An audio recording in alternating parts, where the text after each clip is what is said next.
Konten minggu ini tentang mengasihi orang yang haus kasih sayang.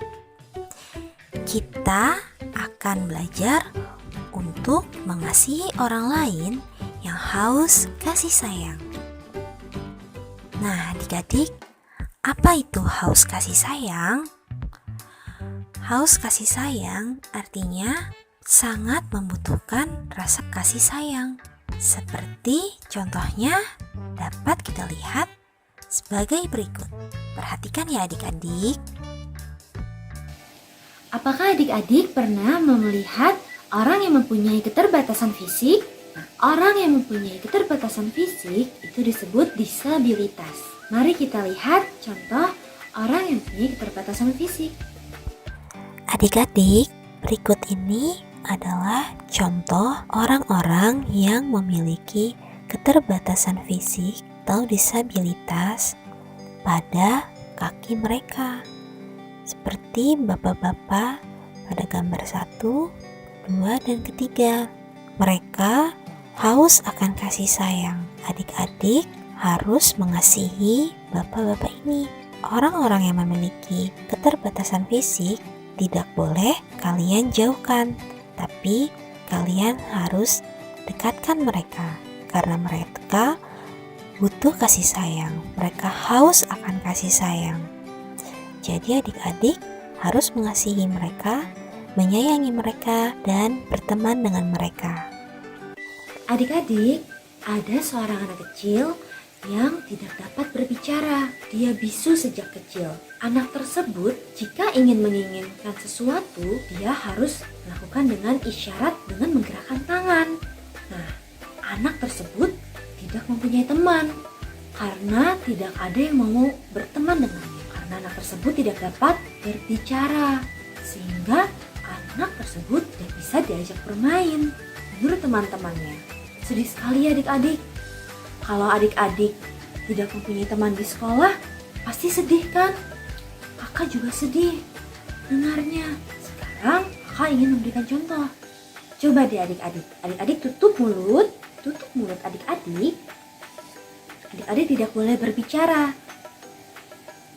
Oke? Tutup ya mulutnya, tidak boleh berbicara. Kakak akan memberikan contoh. Jika tidak berbicara seperti apa? Ayo, siapa yang mau kue? Eits, tapi tidak boleh berbicara, harus tunjuk tangan. Iya, benar. Nih, kuenya.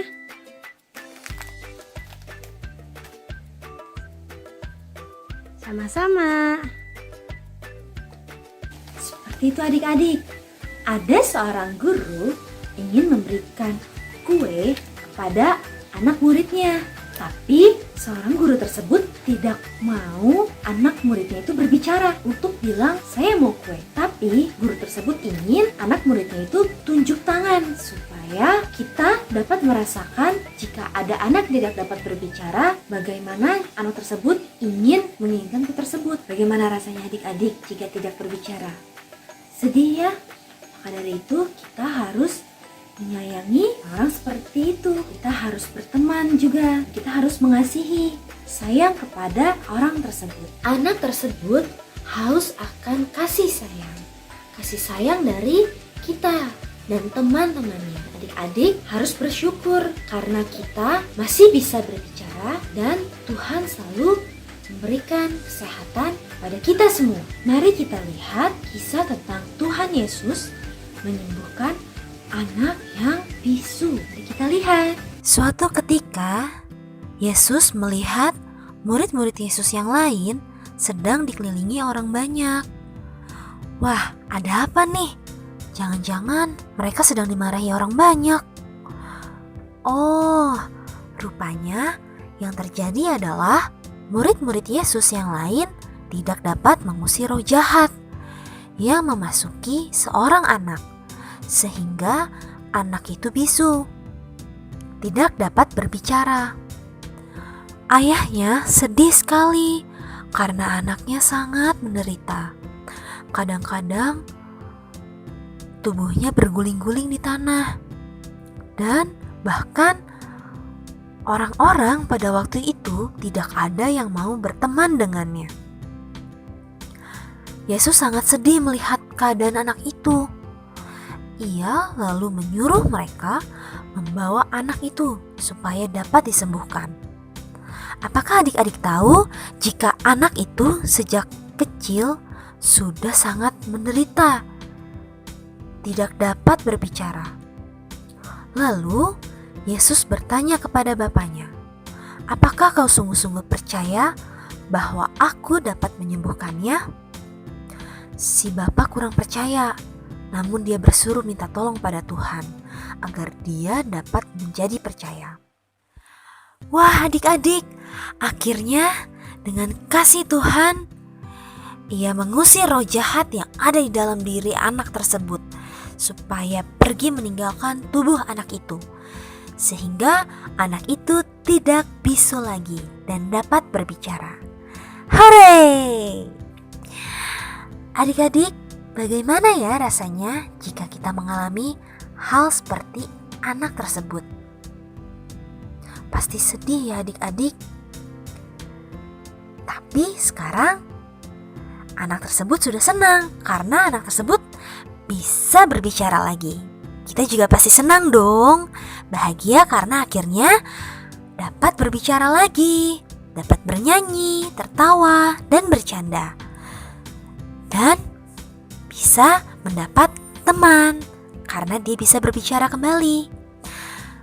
Bukan hanya anak itu yang merasa senang, tapi juga ayahnya, keluarganya, dan banyak orang yang hadir saat itu. Mereka bersukacita karena Tuhan Yesus telah menyembuhkan anak itu. Orang-orang yang semula menjauhinya akhirnya mau menjadi temannya. Adik-adik, apa yang kita pelajari hari ini?